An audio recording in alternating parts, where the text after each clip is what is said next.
இந்த வீடியோவை உங்களுக்கு வழங்குவோர் மாலை முரசு செய்திகள் தொலைக்காட்சியின் படிப்போம் ஜெயிப்போம் உயர்கல்வியை தேர்ந்தெடுப்பதில் உள்ள சந்தேகங்களை தீர்க்கும் நிகழ்ச்சி தினமும் மாலை 5 மணிக்கு. வணக்கம். மாலை முரசு செய்திகளை விரிவாக பார்ப்பதற்கு முன் தலைப்புச் செய்திகளை பார்க்கலாம். பிரதமர் நரேந்திர மோடி இன்று தமிழகம் வருகை. ராமேஸ்வரத்தில் 550 கோடி ரூபாய் மதிப்பீட்டில் புதிதாக கட்டப்பட்டுள்ள ரயில் பாலத்தை திறந்து வைக்கிறார்.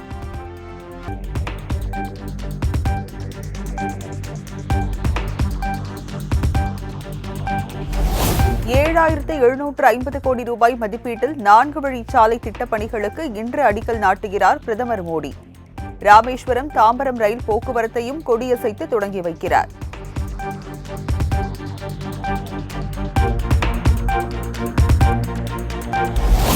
தமிழகத்தில் 8,300 கோடி மதிப்பிலான திட்டங்களை தொடங்கி வைக்க உள்ளதாக பிரதமர் மோடி எக்ஸ் தளத்தில் பதிவு.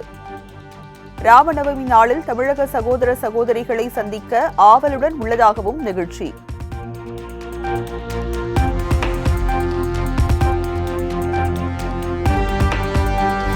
தமிழகம் வரும் பிரதமர் மோடியுடன் எடப்பாடி பழனிசாமி, ஓ பன்னீர்செல்வம் தனித்தனியாக சந்திக்க திட்டம்.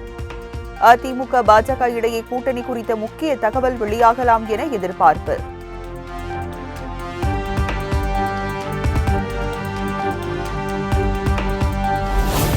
பிரதமர் நரேந்திர மோடியுடன் தமிழக நிதியமைச்சர் தங்கம் தென்னரசு இன்று சந்திக்க உள்ளதாக தகவல். தமிழகத்திற்கு தேவையான நிதி உள்ளிட்ட பல்வேறு விவகாரங்கள் குறித்து பேச திட்டம்.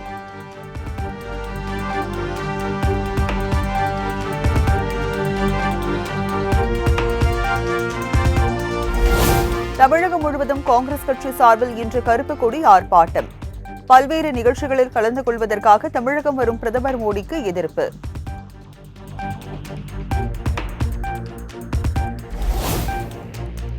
ராமேஸ்வரத்தில் புதிதாக கட்டப்பட்டுள்ள பாம்பன் ரயில் பாலம் இன்று திறக்கப்படுவதன் எதிரொலி. மத்திய ரயில்வே துறை அமைச்சர் அஸ்வினி வைஷ்ணவ் பாலத்தை நேரில் பார்வையிட்டு ஆய்வு.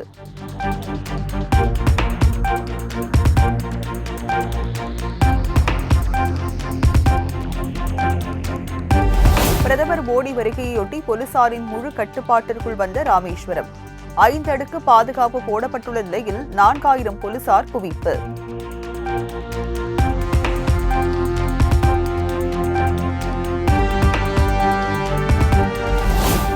பிரதமர் நரேந்திர மோடியின் வருகையொட்டி மதுரை விமான நிலையத்தில் 5 அடுக்கு பாதுகாப்பு. சுமார் 2,000க்கும் மேற்பட்ட போலீசார் தீவிர கண்காணிப்பு.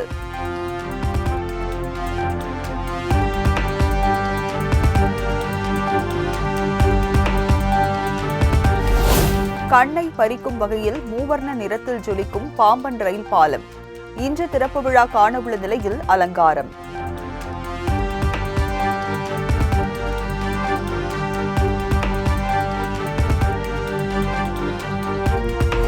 நாடாளுமன்றத்தின் இரு அவைகளிலும் நிறைவேற்றப்பட்ட வக்ஃபு சட்டத்திருத்த மசோதாவிற்கு குடியரசுத் தலைவர் திரௌபதி முர்மு ஒப்புதல்.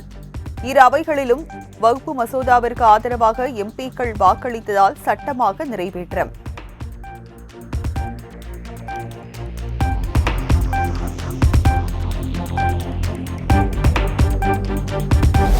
வக்ஃபு சட்டத்திருத்த மசோதாவுக்கு எதிராக ஆம் ஆத்மி சார்பில் உச்சநீதிமன்றத்தில் வழக்கு.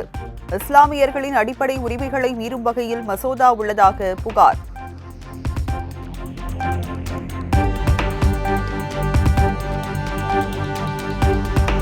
கோத்தகிரியில் முதலமைச்சர் மு.க.ஸ்டாலினுக்கு பொதுமக்கள் உற்சாக வரவேற்பு.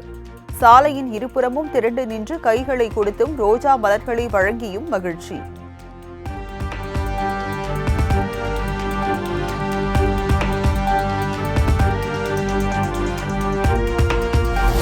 கோத்தகிரி குஞ்சப்பனை பகுதியில் மண் சரிவை தடுக்கும் வகையில் நடைபெற்று வரும் பணிகளை ஆய்வு செய்தார் முதலமைச்சர். நவீன தொழில்நுட்பத்துடன் நடைபெற்று வரும் பணிகள் குறித்து அமைச்சர் மற்றும் அதிகாரிகள் விளக்கம்.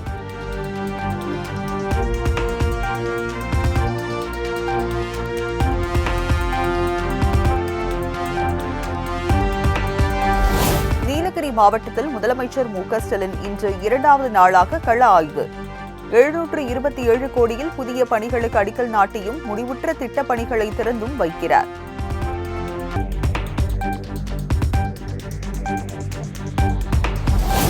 கடந்த ஆண்டு இயற்கை பேரிடரை சந்தித்த தமிழகத்திற்கு கூடுதலாக ரூபாய் 522.34 கோடி நிதி விடுவிப்பு. மத்திய உள்துறை அமைச்சர் அமித்ஷா தலைமையில் நடைபெற்ற உயர்மட்ட குழு கூட்டத்தில் ஒப்புதல்.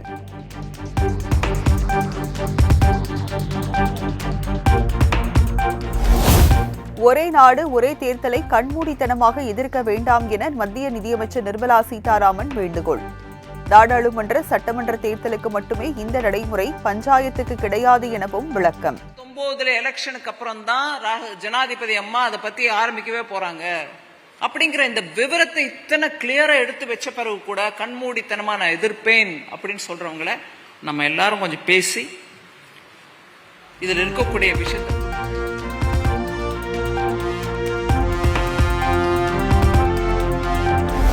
தமிழகத்தின் வளர்ச்சி 9.69% உயர்ந்துள்ளதாக அமைச்சர் தங்கம் தென்னரசு பெருமிதம். 2030ஆம் ஆண்டில் $1 டிரில்லியன் தமிழகத்தின் பொருளாதார வளர்ச்சி இருக்கும் எனவும் நம்பிக்கை.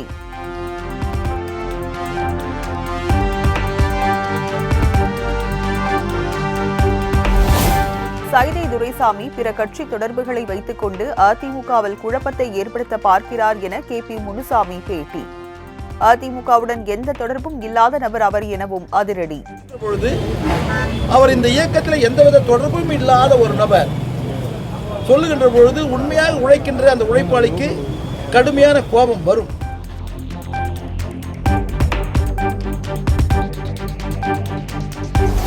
கட்சி தொடங்கிய 3 மாதத்திலேயே முதலமைச்சர் ஆவேன் என துடிப்பதாக தமிழக வெற்றிக் கழக தலைவர் விஜயை சாடிய அதிமுக முன்னாள் அமைச்சர் வைகை செல்வன். 3 மாதங்களே ஆன குழந்தை திருமணத்திற்கு எதிர்பார்ப்பது நியாயமா எனவும் கேள்வி. இன்னைக்கு யாரோ கட்சி தொடங்கியிருக்காங்க.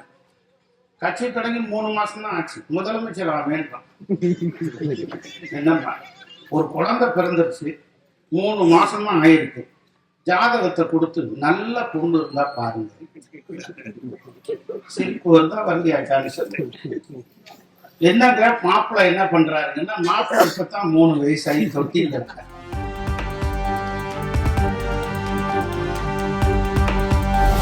பொள்ளாச்சி பாலியல் வழக்கில் குற்றம் சாட்டப்பட்டவர்களை மீண்டும் வரும் 9ஆம் தேதி ஆஜர்படுத்த உத்தரவு. விசாரணை நிறைவு பெற்ற நிலையில் 9 பேரையும் பலத்த பாதுகாப்புடன் மீண்டும் சேலம் மத்திய சிறைக்கு அழைத்து சென்றது காவல்துறை.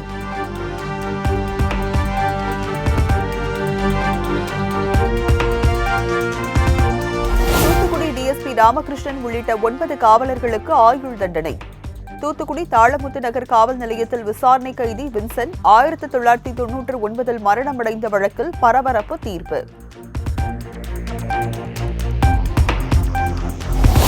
புதுக்கோட்டை மாவட்டம் ஆலங்குடி அருகே மழையூரில் வெட்டி கொல்லப்பட்ட முருகேசன் உடலுடன் மக்கள் போராட்டம். குற்றவாளிகள் கைது செய்யப்பட்டதை உறுதி செய்ய வேண்டும் என கோரி மறியலில் ஈடுபட்டதால் பரபரப்பு.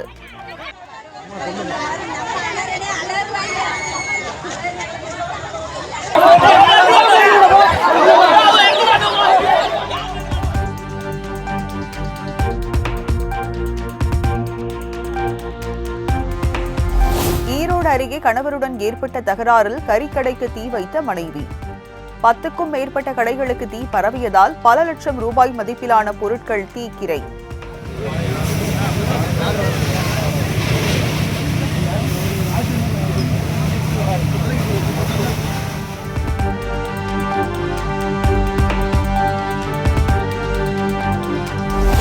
கோவையில் பல்வேறு பகுதிகளில் திடீரென கொட்டி தீர்த்த கனமழை. அரசு மருத்துவமனைக்கு தண்ணீர் புகுந்ததால் நோயாளிகள் அவதி.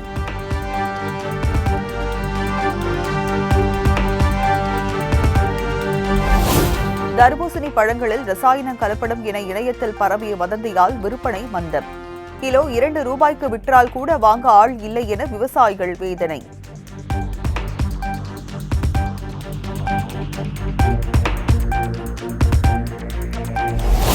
கரூரில் கல்லூரி ஆண்டு விழாவில் சாமி பாடல்களுக்கு நடனமாடிய மாணவர்கள். பார்வையாளர்களாக இருந்த சில மாணவிகள் திடீரென சாமி ஆடியதால் பரபரப்பு.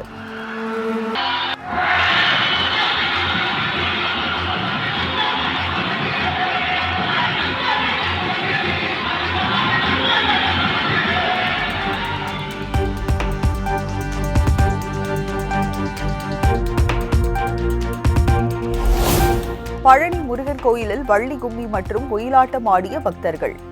நீலம் பச்சை நிறத்தில் உடை அணிந்து முருகன் பாடலை பாடி நேர்த்தியாக நடனமாடி அசத்திய பெண்கள்.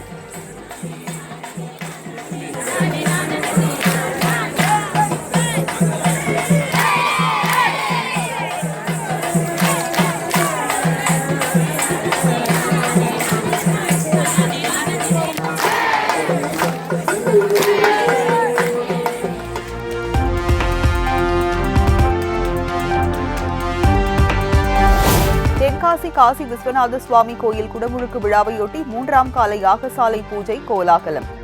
ஆயிரக்கணக்கான பக்தர்கள் பங்கேற்று சாமி தரிசனம்.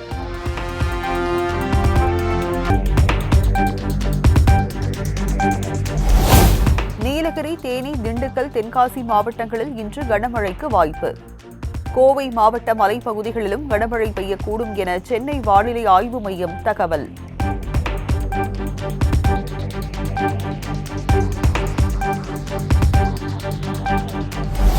திருச்சி, மதுரை, திருத்தணி, கரூர் பகுதிகளில் வாட்டி வதைத்த வெப்பம். வேலூரில் நேற்று 100 ஃபாரன்ஹீட் அளவுக்கு வெப்பம் பதிவு.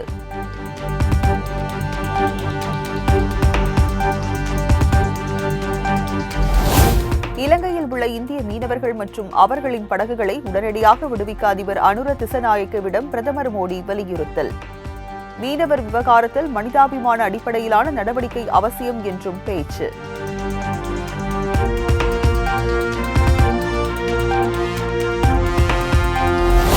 இந்தியா, இலங்கை இடையே பாதுகாப்பு, சுகாதாரம் மற்றும் மருத்துவ துறைகளில் முக்கிய ஒப்பந்தங்கள் கையெழுத்து. பிரதமர் நரேந்திர மோடி அதிபர் அனுரகுமார திசநாயக்க முன்னிலையில் கையெழுத்து.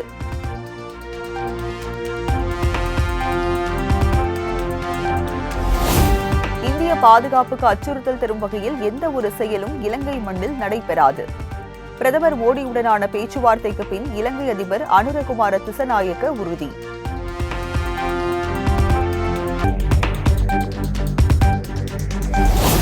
மீனவர் பிரச்சினையை மனிதாபிமான அடிப்படையில் அணுக வேண்டும் என இலங்கை அதிபரிடம் பிரதமர் மோடி வலியுறுத்தியுள்ளார்.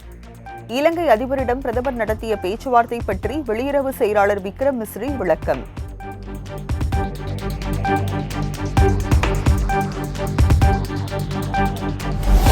டெல்லியில் கச்சத்தீவு மீட்பு குறித்த கேள்விக்கு பதிலளிக்காத மத்திய வெளியுறவுத்துறை செயலாளர் விக்ரம் மிஸ்ரி, பிரதமர் மோடியின் இலங்கை பயணத்தில் கச்சத்தீவு குறித்து பேசப்பட்டதா என்ற கேள்விக்கு மௌனம்.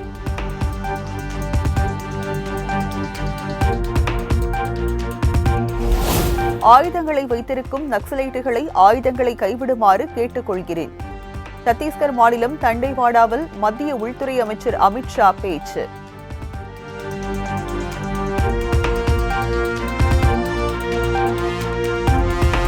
வக்ஃப் மசோதாவை தொடர்ந்து தேவாலய சொத்துக்களுக்கு RSS குறிவைக்க நீண்ட நாட்கள் ஆகாது. மத்திய அரசின் தாக்குதல்களில் இருந்து மக்களை பாதுகாக்கும் ஒரே ஆயுதம் அரசியலமைப்பு சட்டம்தான் என ராகுல் காந்தி திட்டவட்டம்.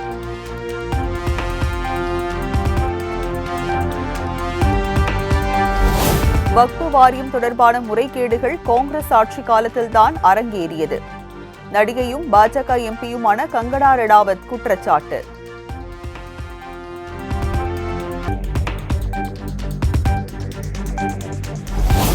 ராமநவமியை முன்னிட்டு அயோத்தி ராமர் கோயிலில் குவிந்த பல்லாயிரக்கணக்கான பக்தர்கள். நீண்ட வரிசையில் காத்திருந்து பக்தி பரவசத்துடன் சாமி தரிசனம்.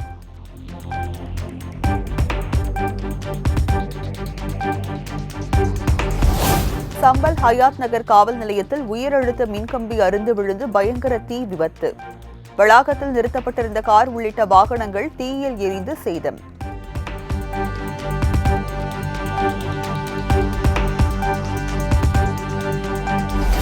உத்தரப்பிரதேச மாநிலத்தில் பெண் விஷம் குடித்து தற்கொலை. நவராத்திரி நாளில் மாதவிடாய் ஆனதால் பூஜை செய்ய வேண்டாம் என குடும்பத்தினர் கூறியதால் விபரீத முடிவு.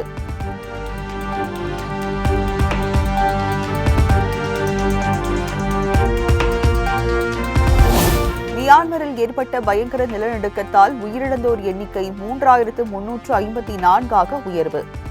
5000க்கும் மேற்பட்டோர் காயமடைந்து சிகிச்சை பெற்று வருவதாக ஐநா மீட்புக் குழு தகவல்.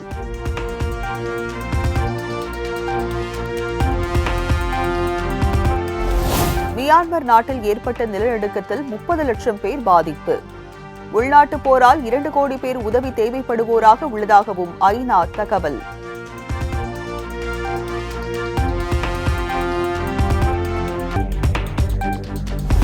சீனாவில் விமானத்தில் அருகில் அமர்ந்திருந்த பெண்ணின் பெர்ஃபியூம் வாசனை பிடிக்கவில்லை என தகராறில் ஈடுபட்ட சக பயணி. சண்டையை சமரசம் செய்ய முயன்ற விமான பணிப்பெண்ணின் முகத்தில் கடித்த பெண்.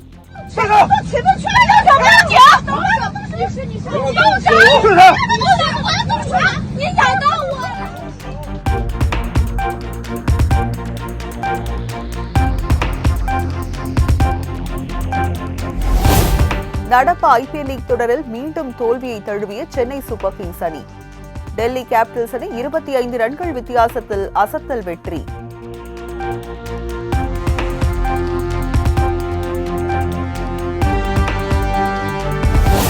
தொடர் தோல்விகளை சந்தித்து வரும் சென்னை சூப்பர் கிங்ஸ் அணி மீது ரசிகர்கள் கடும் அதிருப்தி. டெஸ்ட் மேட்ச் போன்ற சென்னை அணி வீரர்கள் விளையாடுவதாக விமர்சனம். எல்லாருமே இன்னும் டிஃபென்ஸ் வச்சுட்டு போறாங்க. 20 பால் 20 ரன் டெஸ்ட் மேட்சோட மோசமாட்டு போறாங்க எல்லாரும் வந்துட்டு. அதுக்கப்புறம் எங்க ரன் அடிச்சதுன்னு இருக்கு. டெஸ்ட் மேட்சோட மோசமாடும் போது எங்க 2020 இல்ல டெஸ்ட் மேட்ச் தெரியல. கம்ப்ளைண்ட் பண்ணாங்க தோனி சீக்கிரமாவே விளையாடலாம் அப்படின்னு. அவர் சீக்கிரமா விளையாடாலும் அவர் அளவுக்கு தான் விளையாடுறாரு. அவ்வளவு ஹைப்புக்கு விளையாட மாட்டேன்றாரு. ருத்துராஜ், தூபே இவங்க இன்னும் கொஞ்சம் எஃபர்ட் போட்டா ப்ராபபிலி நம்ம மேபி அவர் 6th கப் பார்க்கலாம். பட் ஐ திங்க் யங்ஸ்டர்ஸ்க்கு சான்ஸ் கொடுக்கலாம்னு சொல்லிட்டு கூட அவங்க அப்படி பண்ண வாய்ப்பு இருக்கு. இப்போதைக்கு let them play however they are comfortable with.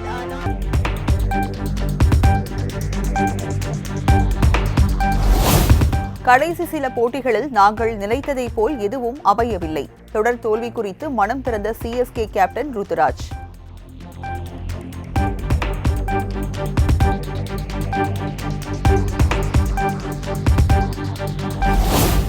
IPL cricket தொடரில் ராஜஸ்தான் ராயல்ஸ் அணி அபார வெற்றி. 50 ரன்கள் வித்தியாசத்தில் பஞ்சாப் அணியை வீழ்த்தி அபாரம்.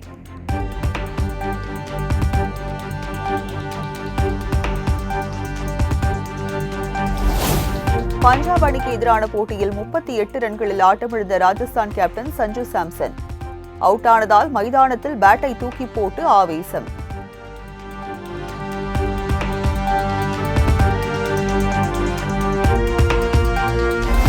லக்னோ அணி கேப்டன் ரிஷப் பந்துக்கு 20 லட்சம் ரூபாய் அபராதம்.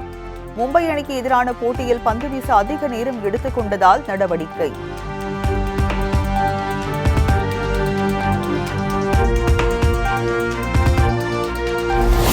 விறுவிறுப்பாக நடைபெற்று வரும் 18வது IPL கிரிக்கெட் தொடர். இன்றைய ஆட்டத்தில் சன்ரைசர்ஸ் ஹைதராபாத், குஜராத் டைட்டன்ஸ் அணிகள் பல பரீட்சை.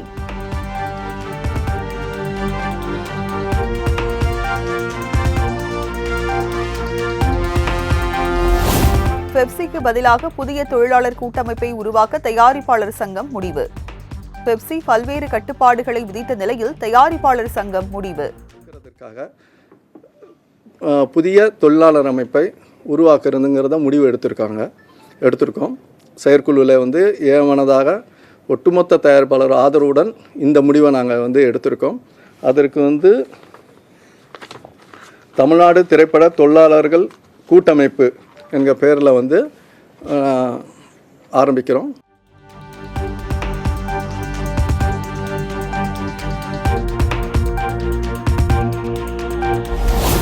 என்னை நீக்கிவிட்டு பெப்சி அமைப்பை தயாரிப்பாளர் சங்கம் நிர்வகிக்க முயற்சிப்பதாக இயக்குநர் RK செல்வமணி குற்றச்சாட்டு.